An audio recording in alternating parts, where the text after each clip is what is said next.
And welcome to Psychos and Sociopaths. Today we're going to go over, you say the name because I am horrible with names. We all know this already. Che Guevara. Che Guevara. It's sad that I keep on talking about him, and we are sporting our shirts for it. And I'm so horrible in names that I can't even get... How many times have you had to actually say the names because I couldn't get it? Because my dyslexia just hits up hardcore. I'm just glad I got an extra host that can actually say names. Well, you know,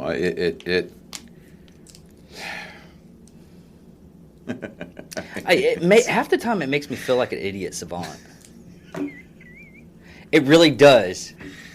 Because I'm good with attack, but names are bad. Yeah, exactly. Bad. Yeah. Exactly. That's how I end up having. Because I'll end up even up at work. I'm like, hey, I need some conduit. That's not conduit. That's wire duct. Yeah. What the fuck is that is? That's what I need. Bring that in. I'm more caveman point and grunt. Right. Yeah. But anyways, back on topic, is this guy was... It's kind of a toss-up. In the beginning and everything, I mean, he wanted to do the right thing. Yeah, and his main thing that he actually did was United Fruit. Yeah, he was an eventual. There was a CIA-assisted overthrow at the urging of the United Fruit Company. Yeah, it solidified Guevara's political ideology. He met with Raul and Fidel Castro and joined their 26th of July movement. Sailed to Cuba aboard a yacht, of all things. And with the intention of overthrowing the U.S.-backed Cuban dictator, Batista. Yeah. He was basically an insurgent. He was a guerrilla fighter. He had very little tolerance for things that were considered, alternate lifestyle at the time, or even up until just a few years ago. Basically, what you're saying is he was a racist. He was a racist. Yeah. He was a homophobe. Yeah. I mean, the guy was a straight up fascist. And and it's kind of funny because we see his name plastered all over, and even his likeness plastered all over T-shirts, posters. Ours, he's got a bullet hole in his forehead because he's a socialist. Yeah. But his likeness is kind of like a come and take it flag for the left. Yeah. And a lot of their their vocal groups, like the LGBTQ plus ABCD, whatever. Yeah, the real reason why I actually made this shirt was because I had a friend of mine that he is homosexual, and he wore his shirt and everything. I mean, Dr. Dre wore the shirt too, and everybody's like, "Oh, that's a cool shirt. That's a cool shirt." I was like, "Dude, you're gay." He's like, "Yeah, and I can't wear this shirt." He killed a bunch of your people. What do you mean? You do realize people, it's like, what? What are you talking about? This is for revolution and everything. No, dude. Negative Ghost Rider. Not that kind of revolution, there, bro. Yeah. I mean, he did build schools and everything, but when it came down to it, well, he built schools, he built infrastructure, and I mean, he did the things that he did. And it was more political. It was a political statement, and he did it for the purpose of indoctrinating the youth of Cuba. Yeah. And that's what a lot of people don't understand. It is the same thing that what Hitler did in the beginning of Nazi Germany.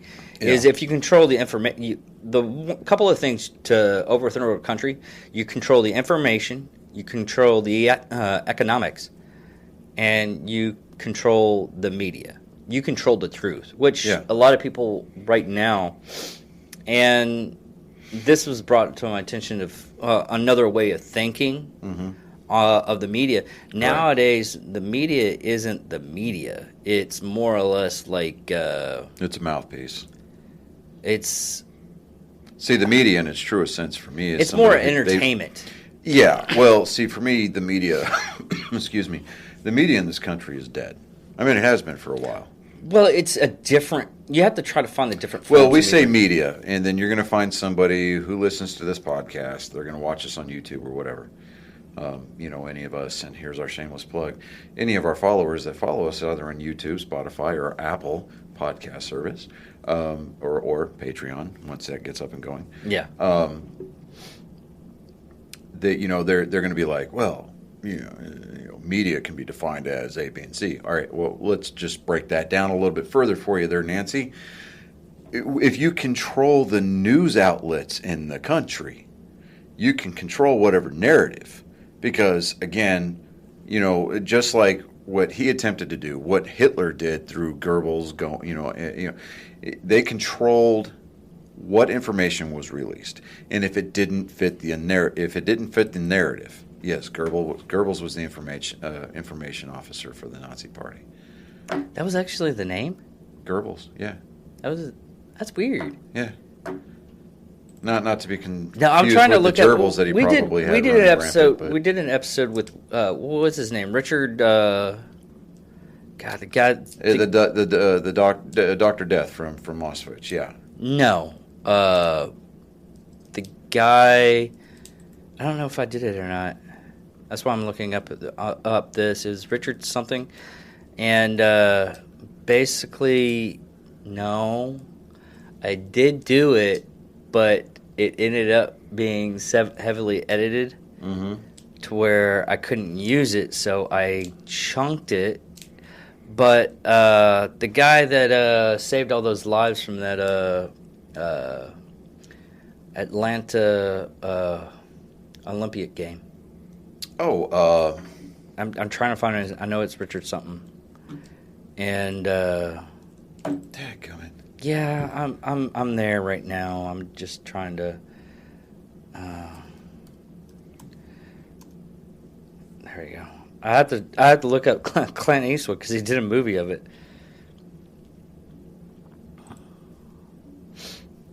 And this guy was legitimately a hero, but what happened was the media. Yeah, the media turned on him. Found out Richard Jewell. That's what Richard Jewell. Yes, yes.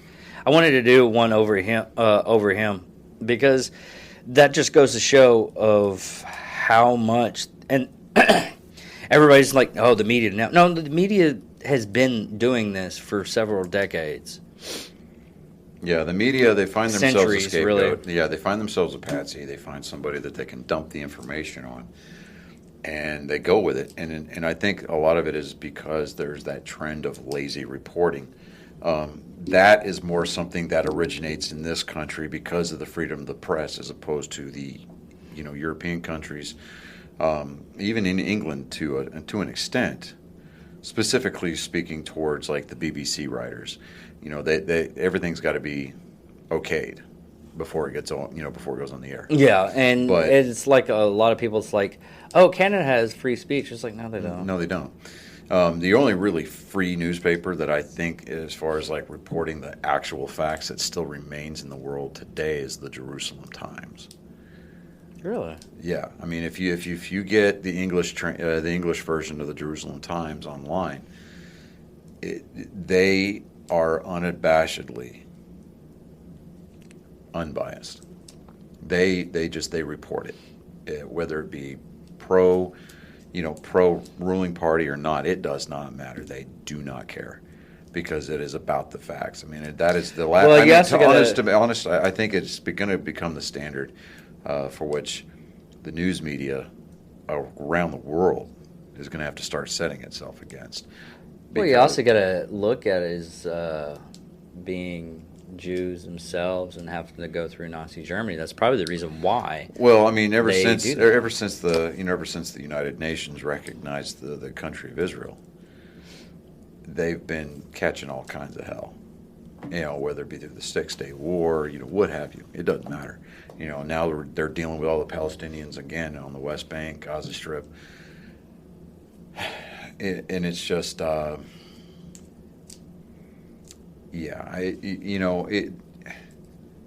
say what you want about Donald Trump. The guy absolutely brokered peace in that region for at least a year or two. Yeah. But as soon as Biden came in and he realized, everybody realized that this guy's just nothing more than a dementia patient on borrowed time. They're not going to talk to Kamala Harris because she's a woman, and well, it's the Middle East, so they're going to apply Sharia law whenever they talk to her, just like they were going to do with Hillary Clinton. They were going to be like, oh, Miss Benghazi's in the White House. No, we're not going to talk to her, because she's just going to turn a blind eye anyway. But getting back to Che Guevara, he helped control the message for the Castros. And he was actually really good at military tactics too. He was good at what he did. However, the things that he did while he was doing what he was doing. Yeah, it was basically genocide. Yeah, he was committing genocide. He was very bigoted, very racially driven. As it related to like Cuban for Cuba, Cuba for Cubans, things of that nature. He ended up getting himself killed. And I don't know about getting himself killed, man. I don't know what happened with him. You act like that the U.S. government black bagged his face and just went out and just killed him and chopped off his head. Or was that what? Oh, yeah, that was actually what happened to him. Well, because officially we can't sanction assassinations. Oh, that shit just really happened. They literally said, I was like, CIA did it. Yeah. But, what was funny about that, though, is the way they got him captured is a guerrilla group came in and told the CIA or the United States where he was located. They captured him. They let the USA take care of it. Yeah, he was one of these just stereotypical guys that just got radicalized from a very young age because he lived in poverty. He was hungry all the time. Didn't have a lot of money.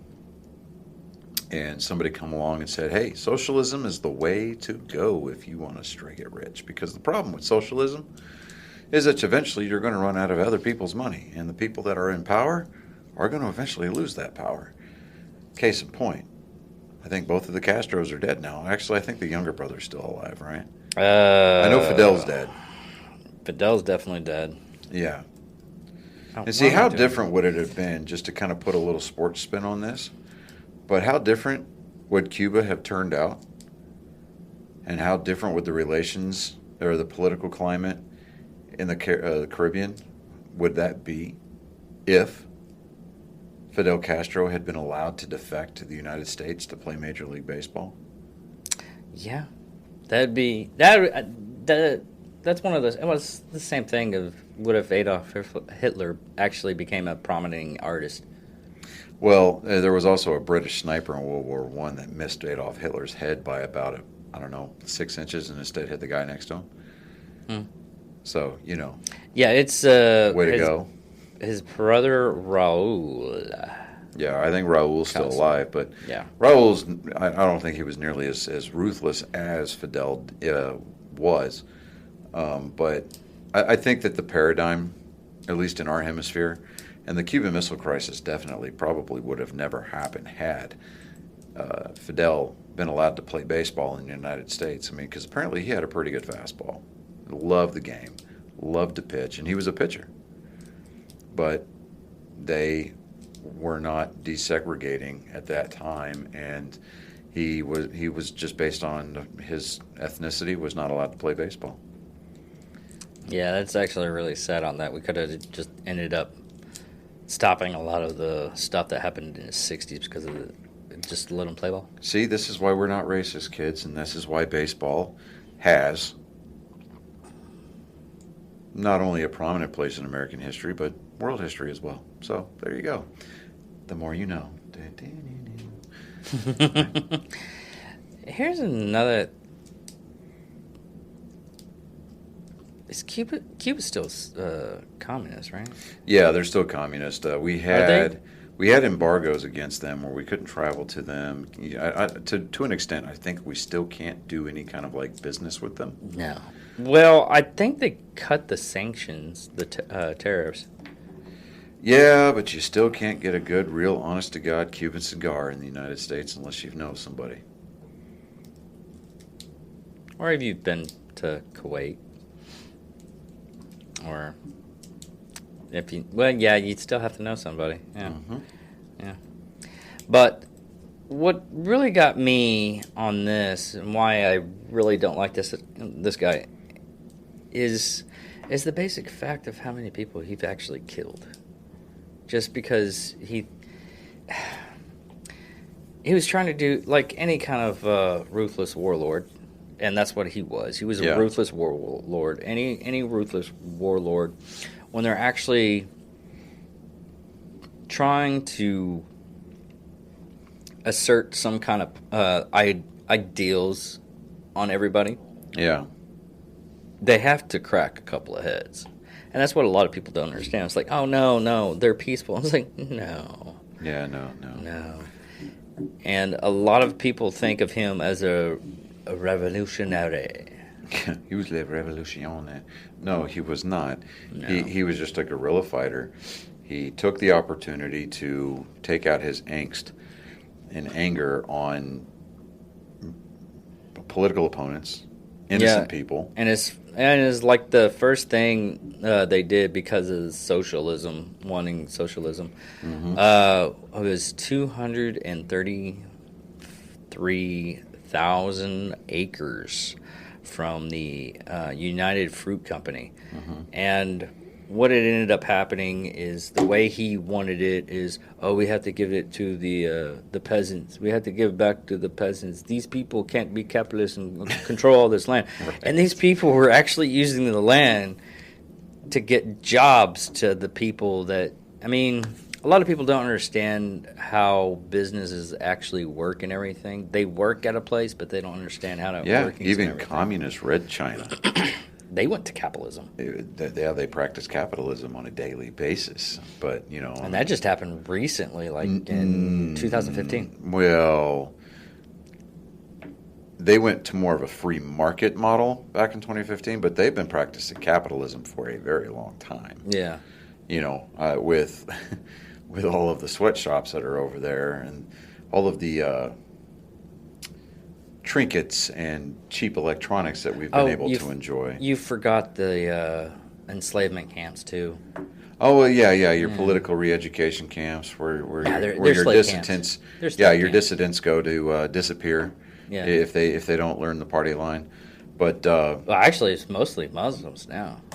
That was another thing I had it talking about to somebody. Is like, Chinese sucks because they created this virus. And I was like, no, you have no idea. Most of their medical stuff it's back to basic Nazi Germany, where they use a lot of people that are from the Muslim religion or community and everything, and they literally use them as guinea pigs. Yeah, they do. And the reason why they do it is because they think that we weren't going to stop them or anything, which it's just one of those things. Well, when you've got a 1 billion man standing army, I mean, we can't torch the planet by nuking an entire region of their country in hopes that we hit most of their military. But if everybody in America was sniper qualified, we would have exactly 1 round for every 3 Chinese soldiers. Yeah, I know. And the way I don't even want to talk. We'll talk about it real quick. But the way that a lot of our soldiers are being not treated it's just acting. Because a lot of people that I was talking to that was actually TDY here for the training and everything, whatever they're training for, are literally saying it's like, man, anytime they actually go in and are bumped, it's like, hey, you need to wake up. Oh, they're hazing me. and the teacher gets reprimanded for it. Yeah, I know one of the instructors out there, and he was he had just recently been reprimanded because all it takes is, like a female student, for example, to have a bad day or not like something that the teacher did. Oh, well, he sexually harassed me. And it's so hard to disprove a negative. It's like calling somebody a racist on a national stage. And then that person has to spend all this time, effort, and resources to prove that they're not what they've been accused of. And it's just, I don't know. Anyways. Oh, she took it down. What? I was looking at Miranda and say her last name, Luciana. You mean Maria? Maria, our super fan. Yeah. Did you see on our Facebook page that I turned on the top fans badges? Oh, did you? Yes, I turned that on. Yeah, I turned that on. So, one of us will have to go in there at least at some point today and give her a little top fan badge, so that way she can comment, and display it, and be all proud. Look at her. No, she's awesome. Yeah, no. I say that all tongue in cheek. She knows. I mean, she's good with the show, so it's all good. Yeah. She messaged us. Well, because she was in town the couple days ago. I guess so. Yeah, and so the morning that she left, I met with her at Jimmy's Egg. We had breakfast. Oh, okay. And I was like, oh, hey, the new Nerd Sports episode dropped. She immediately got defensive. She was like, no, I listened to that or watched that while I'm on the road. Don't. And I was like, okay, fine. Well, I understand that because I save up like a bunch of episodes, so when I go to work, I can concentrate on that and listen to it and everything like that. So you're critiquing? No. I don't listen to ours. Yeah, okay, I was going to say because, like, dude, I will skim through ours. Like, okay, like if I remember the filming, and I'm like, okay, well, there's this little area. I kind of tuck these little mental notes into the back of my head because I'm like, I need to work on my presentation. I need to work on this, that, and the other. So it's like, because we're constantly trying to get better as a production. So yeah, I'll fast forward to that timestamp, and I'm like, oh, okay, and then I'll keep going. But I don't sit there and just listen because honestly, I cannot stand the sound of my voice. Yeah, I'm the same way because I mentioned this to one of my high school friends I met at the con this weekend. I was like, I don't know why, but when I talk through my nose, and I don't know why I do that. Yeah, and it's just. Well, see, when I lived in Nashville after I got out of the Army, it was like, okay, so you really like, and I had actually done a couple of things in a recording studio, so you learn to breathe out of your mouth whenever you're speaking or singing or whatever, because when you sing out of your nose, because the trick is to where you could pinch your nose, and if you're talking nasally just like that, then your voice is going to change. But then if you don't, if everything is being expelled through your mouth, then the pitch doesn't change, and you can really work on that projection at that point. And it allows me to do things like work on my inner Mike Rowe, where I'm just like, Guevara remains both a revered and reviled historical figure, polarized in the collective imagination in a multitude of biographies. And just kind of get that nice flow, because I'll keep reaching it till the day we shut down shop. Mike Rowe's, the way I heard it, is an amazing podcast, man. I'm telling you. But anyways, we're not going to close up shop, but we'll do this in a freaking. See, I was alliterating that just to help drive home the point. I know. But in all reality, you could go in and look at, and I stressed, go actually look at some of the stuff. And you have to look at it at a view like this.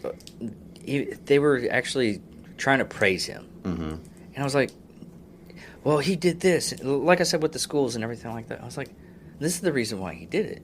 And it's like, no. He did it because he wants to save people from poverty. And everybody looks at socialism as like as a demographic of this. I was like, dude, you know how hard it is to have a new car in Cuba? Yeah, when they finally open Cuba up, you know how many classic car collectors are going to hoard that island? Oh, yeah. I mean, I mean, they're going to come over there with Escalades. Yeah, but a lot of this, and they're going to be like, "Hey, you know what? I've got this 1975 step side Silverado or custom deluxe, and they're going to be offering these workers that are out there driving around in these 57, 58, 59 Chevys, and they're going to be like, oh yeah, I want, and then they're going to do a straight trade, and you're going to see all these classic cars coming back into the country. Bodywork's going to be immaculate because it has to be. The only thing that they're going to do is they're going to rip those engines out, transmissions, and they're going to rebuild them from the ground up. And you're going to see a flood of classic cars hitting the market. That was another thing I just thought of. Is just how many of those cars are just put together with baling wire and bubble gum, yeah. And hope. Don't forget hope. Yeah. That's the only hope they have. Now, here's a hot take, okay? So Guevara's body is resting at the Che Guevara mausoleum in Santa Clara, Cuba, okay? The big, just the bottom part. Yeah. Now, right. So... if you get that joke, you did your history lesson. So, the big trend in history and society on the global scale is to take down statues and try to whitewash history, to erase the things that we don't want to remember and just flat out not teach it. When they open up Cuba, when Cuba finally embraces a democratic republic style democracy or style of government, I think that they need to leave that there. If anything else, not necessarily memorialize it, but put a historical marker there. Just that way people know, hey, this is who's buried here. This is the reason why we have the freedom we have today. Yeah. We have the freedom, we have the freedoms that we do today because people like him took him away. Well, now, no, with the way that speech was going, is it made it sound like Che Guevara was responsible for the freedoms that Cuba has now, and that's not what I was going with. But, just like, we in some areas we still have Confederate statues up, and that's fine, because we need to learn from that. We need to know, hey, this is not necessarily the most proud moment in our nation's history, but it's still something that we need to be aware of. Yeah. And this is, we need to learn from it so that way we don't repeat it. And that's where I was going with it.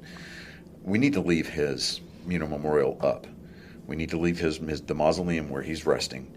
We need to leave that up because the people of Cuba need to understand. Now the people of Cuba, honestly, because of the people that actually... Yeah, the people in Cuba aren't going to have a problem remembering it. But it's the people that are going to be visiting Cuba, the people that are going to relocate to Cuba, because now all of a sudden it's going to open back up and it's going to look like it did in the 40s and 50s. Yeah. Okay? And so you're going to have people that are going to be relocating to that island. You're going to have a lot of Americans that are going to expatriate, and they're going to relocate and move to that island in hopes of getting in on the ground floor and striking it rich, so it'll be through casinos, industry, what have you. It doesn't matter. I mean, the fact is that foreign nationals are going to be moving into that island. And you're going to get a lot of differing opinions on how a government should be run. Places like his mausoleum in Santa Clara need to stay up instead of being torn down, because those are lessons from history that need to be learned so that way we don't repeat them. I'm trying to find her name. Oh, yeah. Let me do it that way. But... yeah, when I went to Totally Archer Challenge, become friends with the... let me find her name so I can get it right. 'Cause she's actually a cool person, so is her husband. Me and him were laughing because we're doing the whole Blazing Saddle stuff. Rose Milton. She... very nice lady. Her and her husband were very nice. But her dad was a political prisoner in Cuba. Really? Yeah. Wow. And she was talking to me as a second generation United States citizen, and because of what happened to her and her family and everything, she basically wanted to come on the show, and she hasn't gotten back with me, but love her to death. Even for the short moment. I mean, we hung out most of the time at the BRCC charity event, and we're chucking it up. We were having a fun time and everything. She's a great, wonderful person. So is her husband, Danny Milton. And we were actually making fun of because Cuban Spanish compared to Mexican Spanish is totally different. Yeah, it's more of a Spanish. And no, it's not because of that. It's because of how fast they speak it. Right, yeah. Because Danny's Mexican. Right. And he understands Spanish. He understands Mexican American Spanish. And he's like, man, the first time I went to go visit her family, I was trying to keep up. I was like, you don't understand Spanish? It's like, no, I understand Spanish perfectly well. I'm fluent in it. Yeah. But their kind of Spanish is on a whole new level. Okay, I mean, you have to like almost speed read that shit. And it made me think of this story. My girlfriend Mindy, her sister Misty, had gone on vacation to Ireland with another girlfriend of hers. And they're sitting in one of the mini pubs that dot the landscape over there. And this guy comes up, and if I remember the story correctly, the guy walks up to them and looks at her and goes, "You lost to speak so fast." And she's like, "What?" Because down here in Texas, I don't think we talk real fast. Real Texans don't talk so fast. Yeah. Country Texans don't talk so fast. Yeah, country Texans don't. I mean, you get those those transplants that come in and live in the city areas. Yeah. Or you get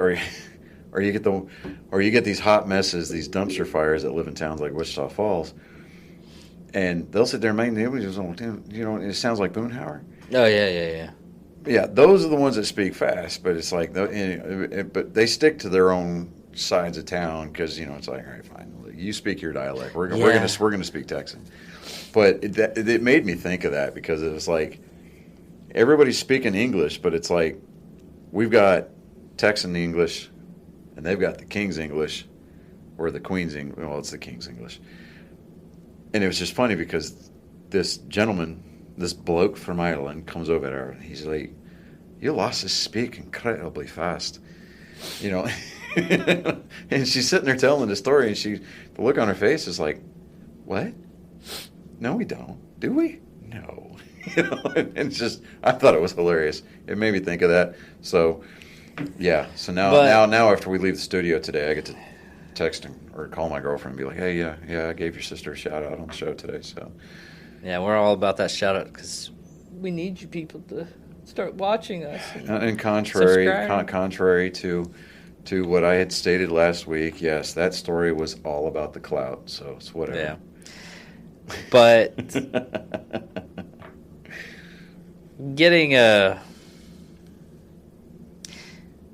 we're basically done with this because the only other notable thing was, like I was saying, his military tactics, because of his military tactics, they really messed us up for the Bay of Pigs. Yeah, that was one of the battles that Che Guevara, that was one of the battles that he took place in, or he had a part in, because he was part of the Cuban Revolutionary Armed Forces, the National Liberation Army of Bolivia. That's what killed him. Yeah, I mean, yeah, the NLA, they really kind of, no, when the spooks start coming down, we don't want none of that, So yeah, here you go.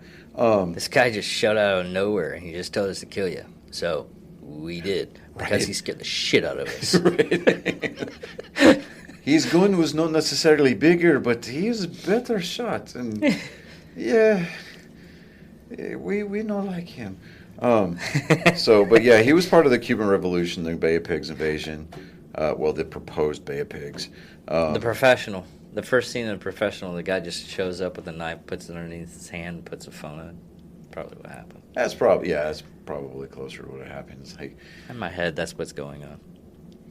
Here comes Che Guevara, bebopping down the jungle trail. He's like, "Do you want to cut down a banana tree?" And and then here comes the NLA. No, as a matter of fact, this is what's gonna happen.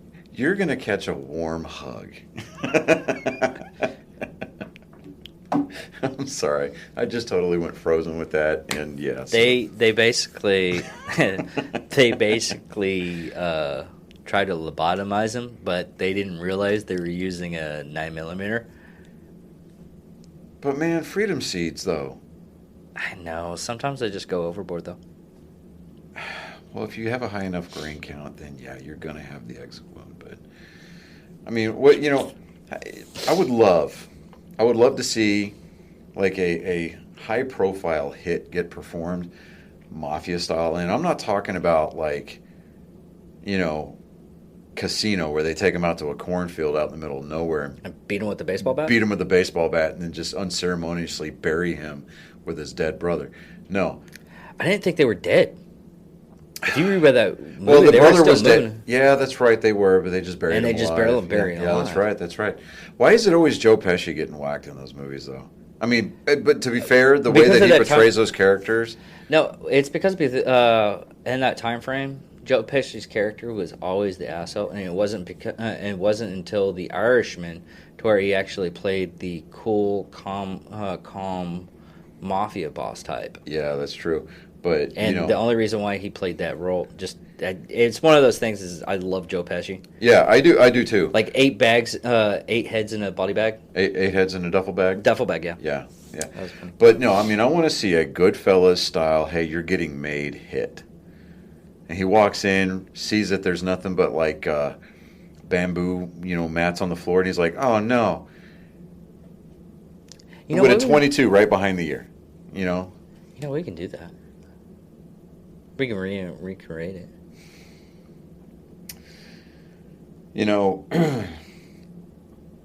For liability reasons, I'm going to officially on camera and on.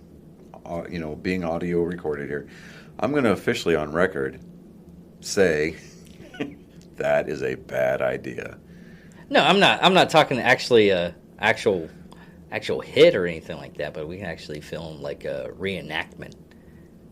Oh, I see. You like we're not really going to do this. Like those low budget recreations of movies. Yeah, where instead of having these like really cool vinyl, latex, carbon fiber costumes like Marvel Studios, it's all cardboard boxes and ski goggles. Right? Is that what you're? We're not doing cardboard boxes. Look, man, I was trying to come up with with a comparison. Some like a physical representation that our viewers and listeners. I'm talking like unsolved mysteries. Yeah, but who's going to do the Robert Stack? Nobody can do Robert Stack. I'm not saying like we do the voice or anything like that. I mean, we could just do the Mike Rowe voice because you have the Mike Rowe voice. Yeah, but I don't see Mike Rowe doing an episode of Unsolved Mysteries this week. Did he or did he? Dude, he did QVC. He did do QVC. I mean, it's called a paycheck. And sometimes you do whatever you need for that paycheck. Even I have to get on that street corner every once in a while. So what you're trying to say is that we've already established that we're whores, but now we're just haggling over price. Is that what you're trying to say? Pretty much. Okay. All right. Well, as long as we're clear. Okay. But, yeah, I think we're pretty much done with this jackass. Yeah.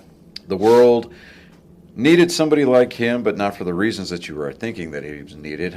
We needed to know to the depths of depravity that an individual was willing to go for because they were radicalized and didn't take the time or due diligence to educate themselves about the other points of view in the world. And, well, 9 times out of 10, whenever you do that on a national scale, you'll either end up in jail or catch a bullet in the head. Yeah, because they'll eventually murky you. Yeah, they will. So, what did we learn from this today, kids? Don't be a revolutionary or a guerrilla, and knowing is half the battle.